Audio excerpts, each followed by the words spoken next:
திரு கோலப்பன் பெரிய washing machine ஒன்று வாங்கியிருக்கீங்களோ? எதுக்காக? அதாவது அதிமுகலேருந்து வரவங்க எல்லாம் க்ளீன் பண்ணுறதுக்கு. இல்லை, எனக்கு பார்க்கும்போது இல்லை, தூய சக்தி இல்லை, க்ளீன் பண்ணி தானே சேர்த்துக்க முடியும். ஒருவேளை பண்டிகை உள்ள லிஸ்ட்டில் எடுக்கிறாங்களா நான் பார்க்கல. இல்லை, அவர் பார்க்கவே இல்லையே. தாவேக்காவோட தலைவர் வந்து இவங்களை யாரையும் பார்க்கல. இவங்க விருப்பப்பட்டு தாவேக்கால தானே சேர்ந்திருக்காங்க. இவங்க எல்லாம் விருப்பப்பட்டு வராங்க. இன்னுமே ஏன் சேர்த்தீங்கன்னு கூட கேட்கல. வாஷிங் மிஷின்ல க்ளீன் பண்ணிட்டீங்களான்னு தான் கேட்டேன். ஒருவேளை க்ளீன் பண்ணி போவாங்களா இருக்கும், சுத்தப்படுத்தி உள்ள எடுத்துருப்பாங்களா இருக்கும். அது டிவிஎஸ்சி மூலம் வாஷிங் மிஷின்ல போட்டு ஏதோ ஒரு உள்ள சுத்தப்படுத்தி உள்ள வாங்கன்னு சொல்லியிருப்பாங்க. அவங்களுக்கு என்னென்ன சுத்தங்கள் படுத்தணுமோ படுத்தி அவங்க நீங்க என்ன ஒம்பளை மாட்டி விட்டுறீங்களா? இல்லை, நான் எதிர்பார்க்க முடியாம இருக்கு. என்னென்ன சுத்தப்படுத்தணுமோ படுத்திட்டாங்க. அதுதான் நான் கேட்குறேன். இவர் அண்ணன் இவ்வளோ லிஸ்ட் அடிச்சாரு, இவர் பேரில் இவ்வளோ வழக்கு, இவர் பேரில் இவ்வளோ வழக்கு, இவர் பேரில் இவ்வளோ வழக்கு. கரெக்டு தான். அது எல்லாத்தையும் அவர் சரி பண்ணுறாரு. நான் என்ன சொல்கிறேன், எனக்கு ஒரே ஒன்று ஞாபகத்துக்கு வந்ததை நான் சொல்ல வந்தேன். நீங்கள் குறிப்பிட்டீங்க 1001 படத்தில் நாகேஷை பார்த்துட்டு எம்ஜிஆர் சொல்லுவார், அழகா மனம் போகிற போக்கில் நம்ம விட்டுட்டோன்னா அந்த மனம் காட்டாத்து போல வெள்ளமாக போயிடும், அதை மனதை கட்டுப்படுத்தணும்னு சொன்னார். அதுதான் எனக்கு நினைவு வந்தது அண்ணன் சொல்லும்போது. அது அழகான்னு சொல்லி அவர் சொன்ன வார்த்தைகளுக்காக இவங்க எல்லாரும் இப்படி போகும்போது தன்னை ஒரு முறை பார்க்கணும். இந்த இயக்கம் எங்கேருந்து வந்தோம், எந்த இயக்கத்தில் உருவானோம், புரட்சித் தலைவர் போறவங்கள சொல்றேன், போற லீடர்ஸ் சொல்ல, நான் தொண்டர்களை என்னைக்குமே சொல்ல மாட்டேன். ஏன்னா அவங்க பாவம் அடிபட்டு மிதிப்பட்டு புரட்சி தலைவர் அம்மா காலத்துக்கு பிறகு என்ன போல பல வழிகளில் பாதை மாறியவர்கள் வழி தெரியாமல் திக்கு திணறி நிற்கிறாங்க. அதில் நான் எந்த தொண்டரையும் தாவேக்காக போகிறதுல நான் குறையே சொல்ல மாட்டேன். அதை அவர் தாய் உள்ளத்தோடு அரவணைக்கணும். இன்னும் சொல்ல போனால் அவர் தாவேக்கா தலைவர் அந்த இடத்துல இருந்து அவங்களெல்லாம் அரவணைச்சா இன்னும் ரொம்ப நல்லாயிருக்கும்.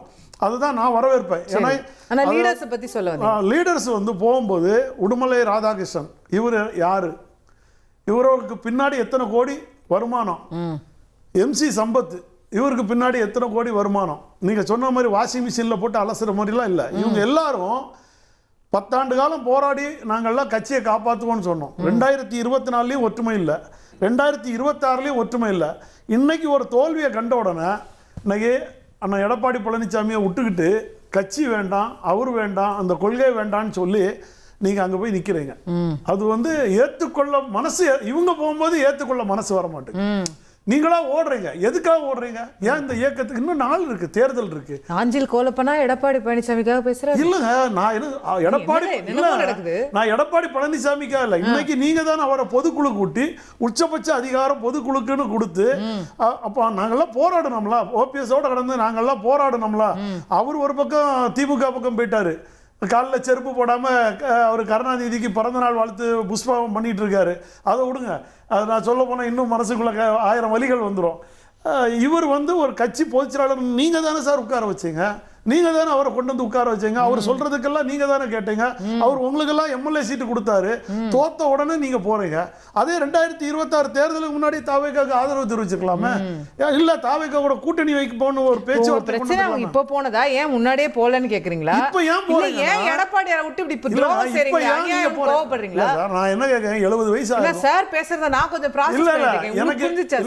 எனக்கு என்ன புரியுதுன்னா, ஒரு 70 வயசு, அந்த 70 வயசுல நீங்க எல்லாமே அனுபவிச்சாச்சு. இப்போ போய் தாவேக்கால போய் நீங்க என்ன சாதிக்க போறீங்க? கடம்பூர் ராஜா இருக்கட்டும், அண்ணன் உடுமலை ராதாகிருஷ்ணன், இவங்க MC சம்பத், அந்த இயக்கத்துல நீங்க ஒரு முடிவுக்கு கொண்டு வாங்க. அதிமுக உருவாக்குங்க, தாவேக்கா கூட கூட்டணி வைக்க. ஆனா நான் என்னோட கருத்தை சொல்றேன், தாவேக்காங்கிறது இன்னைக்கு அதிமுக இப்படி விட்டுட்டு போயிடக்கூடாது. அந்த புரட்சி தலைவர் எம்ஜிஆர் உருவாக்குற கட்சியை நான் எங்க போனேன்? நான் ஒரு இடமும் போகலையா? நீங்க அதிமுக இருக்கீங்களா? இப்போ ஒண்ணுலயே இல்லாம நடுவுல நின்னுட்டு இருக்கீங்க. நான் என்ன சொல்றேன், OPS அதிமுகவை விட்டு போனாலும் நான் இங்கதான் இருப்பேன், இந்த கட்சியை வளர்ப்பேன் நீங்க சொல்லி இல்லையா? அதாவது வெளியே போயிட்டீங்க இல்லங்க, அதாவது அதெல்லாம் அன்னைக்கே நான் சொல்லிட்டேன். என்ன, அவரை காலையிலே கார்ல கடத்திட்டு போயிட்டாங்க.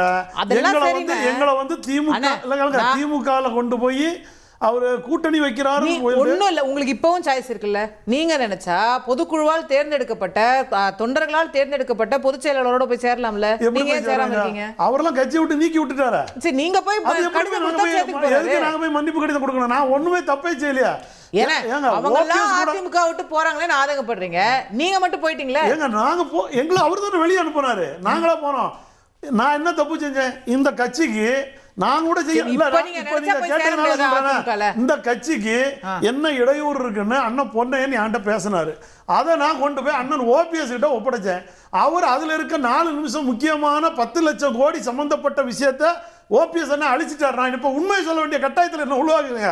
அதில் அவர் சம்பந்தப்பட்டது, சசிகலாமா சம்பந்தப்பட்டது, பூங்குன்ற சம்பந்தப்பட்டது, தினகரன் சம்பந்தப்பட்ட வாசகங்கள் எல்லாம் ஓபிஎஸ் என்ன அழிச்சிட்டார். ஏன்டா இருக்கு, இன்னும் இருக்கு. நாளைக்கே வெளியில் விடுவேன். இதே தந்தி டிவியில் கூட நான் உட்காந்து வந்து விடுவேன்னு வைக்கலாம். ஆனால் கட்சிக்கு செய்த துரோகம். அதனால தான் ஐயா முத்துராமலிங்க தேவருடைய சிலைக்கு திரும்பி கையெழுத்து போட கூட ஓபிஎஸ் அண்ணனுக்கு அந்த தகுதி இழந்தார். அந்த 4 நிமிஷத்தை எடுத்துட்டு 13 நிமிஷத்தை விட்டாரு. நானா செஞ்சேன், நானா வெளியில் விட்டேன், நீங்க தானே விட்டீங்க. அந்த கிருஷ்ணமூர்த்தி உங்களெல்லாம் வச்சு விட்டீங்க. என்ன கட்சி விட்டு நீக்கினாரு எடப்பாடி பழனிசாமி? நான் என்ன தப்பு செஞ்சேன்? நான் ஒரு தப்பு செய்யல. சரி, ஓபிஎஸ் இப்போ நீங்க அதிமுக சேர தயாரா தான் இல்லங்க. அதாவது இந்த அதிமுக எப்படி போய் நான் ஏத்துக்கிட முடியும்? அது அப்ப நீங்க உடுமலை ராதாகிருஷ்ணன் மட்டும் ஏன் போறாரு? அவருக்கு தானே பொதுக்குழு. நாங்க என்ன சொல்ல போறேன், எம்ஜிஆர் வந்து தொண்டர்களால தேர்ந்தெடுக்கப்பட்டவர் இருக்கணும் பொதுச் செயலாளர்.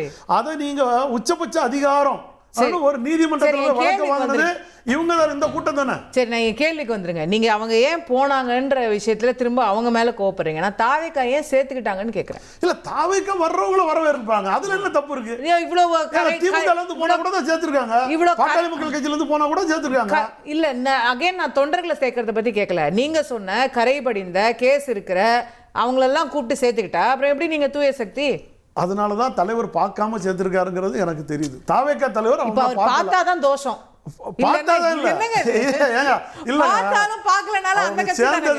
அவங்க இணைஞ்சதுக்கும் காத்து இருக்கிறது நீங்க பாத்தீங்களா?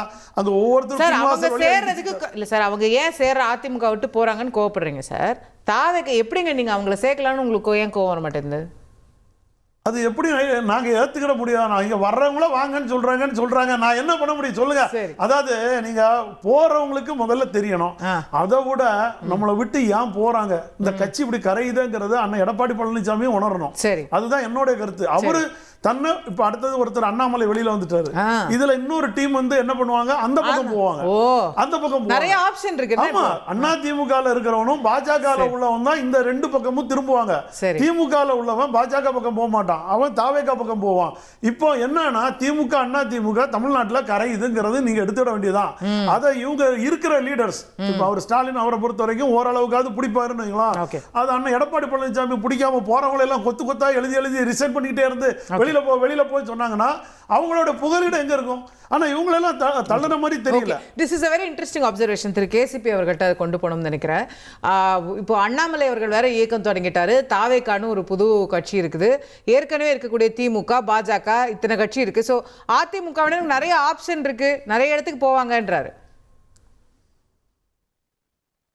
நிச்சயமா அதிமுகவை பொறுத்த வரைக்கும் எடப்பாடி பழனிசாமி அவர்கள் தலைமையில் அதிமுக தொண்டர்களுக்கோ அதில் பயணிக்கிறவர்களுக்கோ நம்பகத்தன்மை இல்லை. எடப்பாடி பழனிசாமி தலைமையில் மீண்டும் அதிமுக ஆட்சிக்கு வரும் என்று யாருமே எதிர்பார்க்கல. இன்றைய தேதிக்கு அரசியல் களம் என்பது விஜய் வெர்சஸ் அண்ணாமலை. ஒருவேளை இல்லைன்னா உதயநிதி என்கிற அளவில் தான் அந்த அரசியல் களம் இருக்கு. ஆனால் அதில் அண்ணாமலை இப்ப ஒரு ஐடியாலஜிகளோட நீங்க இல்ல நிச்சயமா அவர் ஆரம்பிக்கிறார்.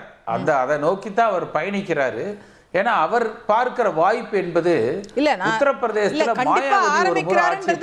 நம்ம நேத்து கூட அதை பத்தி பேசணும். பட் क्वेश्चन இஸ் இன்னும் அது ஒரு ஆரம்பிச்சு வடிவம் கூட வராத நிலையிலேயே நீங்க விஜய் வர்சஸ் அண்ணாமலைன்னு சொல்லக்கூடிய அளவுக்கு அந்த ப்ரொஜெக்ஷன் இருக்கான்னு கேக்குறேன். இல்ல அது என்னன்னா எடப்பாடி வந்து அவ்வளவு மோசமான நிலையில இருக்காருன்னு சொல்ல வர்றேன். அதிமுகவை அவர் பிரகாஷ் சார் சொன்னது போல ஒரு அஜித் வந்து காப்பாற்றணும் என்று கூட இல்லை. ஒரு உண்மையான அதிமுக விசுவாசி உண்மையான தொண்டர்களால் தேர்ந்தெடுக்கப்பட்டாலே ஆளுகிற கட்சியாக அதிமுக வரும். அதுதான் அதனுடைய அடிப்படை கட்டமைப்பு. ஆனா அந்த விதிகளை எல்லாம் திருத்தி கோலப்பன் நான் எல்லாரும் எவ்வளோ போராட்டம் நடத்தியும் கூட பழனிசாமின்னு பேர் இருக்கிறவங்க தான் வரணும், எடப்பாடிங்கிற ஊர் பேரோட சேர்ந்து இருக்கிற பழனிசாமி தான் வரணும் என்கிற அளவுக்கு அந்த விதிகளை எல்லாம் திருத்தி நிச்சயமா போட்டி போட்டிருக்கலாமே. அவர் அந்த எடப்பாடிங்கிற ஊர்ல இருந்து தான் வந்து வரணும் என்கிற அளவுல அவர் மட்டுமே இருக்கணும்னு அந்த விதிகளை திருத்திய காரணத்தினால தான் இன்னைக்கு ஒரு வலிமையற்ற தலைவராக அவர் இருக்கிறார். அவர் பிரபாகரன் பேசுற போது கூட சொன்னாரு, அதாவது அதிமுக 108 தொகுதியில டெபாசிட் போயிருக்குன்னு. ஆனா எடப்பாடி பழனிசாமி அதையெல்லாம் மறந்துட்டு 8 மாவட்டத்துல தாவேக ஜெயிக்கலன்னு வருத்தப்படுறாரு. இவர் தலைமை வகிக்கிற கட்சி 108 தொகுதியில 3rd பிளேஸுக்கு போயிருக்கு, 16 தொகுதியில டெபாசிட் போயிருக்கு. ஆனா அவர் அதை நினைச்சு வருத்தப்படல. அவர் வருத்தப்படுறதெல்லாம் 8 மாவட்டத்துல தாவேகாக்கு ரெப்ரசன்டேஷன் இல்லை என்றுதான் அவர் வருத்தப்படுகிறார். அப்ப ஒரு தேர்தல் முடிந்த உடனே புரட்சி தலைவர் எம்ஜிஆரோ ஜெயலலிதா அம்மாவோ இந்த இயக்கம் எப்படி வலிமைப்படுத்தப்படணும், ஏன் நம்ம தோற்றோம், மீண்டும் ஆளுகிற கட்சியாக உருவாவதற்கு நம்ம என்ன செய்யணும். அதிமுக ஜெயலலிதா அம்மா காலத்துல பார்க்காத தோல்வி அல்ல. இப்ப எம்ஜிஆர் காலத்துல 80ல நாடாளுமன்ற தேர்தலில் தோத்தாங்க. அப்பதான் ஜெயலலிதா அம்மாவை கட்சிக்குள்ள கொண்டு வந்தார் புரட்சி தலைவர் எம்ஜிஆர். அன்னைக்கு எம்ஜிஆர்ங்கிற லீடர் இருந்தாரு, அன்னைக்கு ஜெயலலிதாங்கிற லீடர் இருந்தாங்க. தேவர் தி யூனிஃபைங் ஃபோர்ஸ் கட்சிக்கு. இன்னைக்கு அப்படி ஒரு லீடர் இல்லைன்னு பிரகாஷ் சார். அதாவது கட்சிக்குள்ள வந்ததுக்கு அப்புறம் தான் ஜெயலலிதா அம்மா லீடர் ஆனாங்க. அவர் வருகிற பொழுதோ அல்லது ஒரு பாண்ட் லீடரோ அல்ல. அதிமுக தலைமை பொறுப்புக்கு வந்ததால அதை திறம்பட சுயநலம் இல்லாமல் ஓரளவுக்கு செய்ததால அவர் தலைவராக தொடர்ந்தார். இல்ல பட் அவங்க எடப்பாடி பழனிசாமி இல்ல ஸ்டார்ங்கிறது வேற, ஒரு கட்சிக்கு தலைவராக இருந்து அனைவரையும் ஒருங்கிணைத்து அதெல்லாம் சேர்த்து தான் அவர் குறிப்பிடுறாரு. அவர் ஏன் அஜித்குமார் பேரை சொல்றாருன்னா அதாவது அந்த ஒரு ஸ்டார் வேல்யூ அதிமுக தேவைப்படுதுன்றார். அப்படி ஒன்றும் தேவையில்லை. அதாவது ஸ்டார் வேல்யூ இருக்கிறவங்க தான் வரணும்னா எம்ஜிஆர் அப்பவே விதிகளில் மாற்றி இருப்பாரு. யாரு சூப்பர் ஸ்டாரோ அவரை அதிமுக தலைவராக்கிருங்கன்னு விதியை மாத்திட்டு போயிருப்பாரு. அதிமுக தொண்டர்களால ஒரு தலைமை தேர்ந்தெடுக்கப்பட வேண்டும் என்பதாகத்தான் அதிமுகவுடைய விதிகளும் இருந்தது, இதை உருவாக்கியவருடைய எதிர்பார்ப்புகளும் இருந்தது. ஆனா எடப்பாடி பழனிசாமி தன்னை அதற்கு தகுதியானவராக உருவெடுத்துக்கல. ஒரு சுயநலம் மிக்கவராக நாம எவ்வளவு அடிச்சாலும் இவங்க தாங்குவாங்க, நம்ம என்ன பண்ணினாலும் இந்த பொறுப்பு நம்மளை விட்டு போகாது, நம்ம தான் தலைவர் என்று கிட்டத்தட்ட 45% வாக்கு வங்கி இன்னைக்கு 21% வாக்கு வங்கி ஆச்சு. 140 எம்எல்ஏ வெறும் 40 எம்எல்ஏ ஆச்சு. 50 நாடாளுமன்ற உறுப்பினர் வெறும் 5 உறுப்பினர் ஆச்சு. அந்த நம்பகத்தன்மை இல்லாததுனால எடப்பாடி பழனிசாமி தொடர்ந்து புறக்கணிக்கிறதுனால வேற வழி இல்லாம அவர்கள் தாவகவை நோக்கி தள்ளப்படுகிறார்கள். இதுல யாருமே விரும்பி எங்களுக்கு அதிமுக வேண்டாம், கட்சி மேல எங்களுக்கு கோபம், கட்சி மேல எங்களுக்கு வருத்தம், தாவேக எங்களுக்கு ரொம்ப பிடிக்குது என்று போகல. இங்கே புறக்கணிக்கப்படுகிறார்கள், வெளியேற்றப்படுகிறார்கள், அவமானப்படுத்துகிறார்கள். ஆமா, அல்ல அவர்கள் புறக்கணிக்கப்படுகிற காரணத்தினால ஒரு அடைக்கலம் தேடித்தான் அங்க வந்து அவர்கள் எப்படி புறக்கணிக்கப்படுறாங்க. இப்ப கோலப்பஞ்சர் கூட சொன்னாரு, இந்த தேர்தல்ல கூட இவங்க எல்லாருக்கும் சீட்டு கொடுக்கப்பட்டிருக்கு, இவங்க எல்லாம் தோத்து போயிட்டாங்க.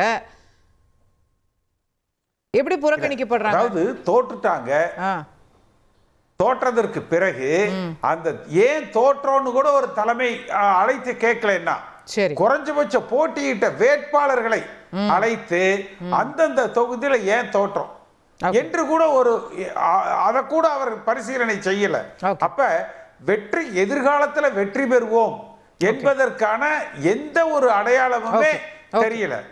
அந்த ஒரு விரக்தி, தலைமை மேல நம்பிக்கை இல்லாத ஒரு நிலையில தான் அவர்கள் வேற கட்சிக்கு போற சூழ்நிலை இன்றைக்கு ஏற்படுது.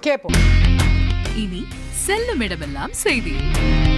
தந்தி டிவியின் வாட்ஸ்அப் சேனலை ஃபாலோ பண்ணினா செல்ல இருக்கும் இடமெல்லாம் செய்தி. இதோ QR கோட், இப்பவே ஸ்கேன் பண்ணுங்க, ஃபாலோ பண்ணுங்க.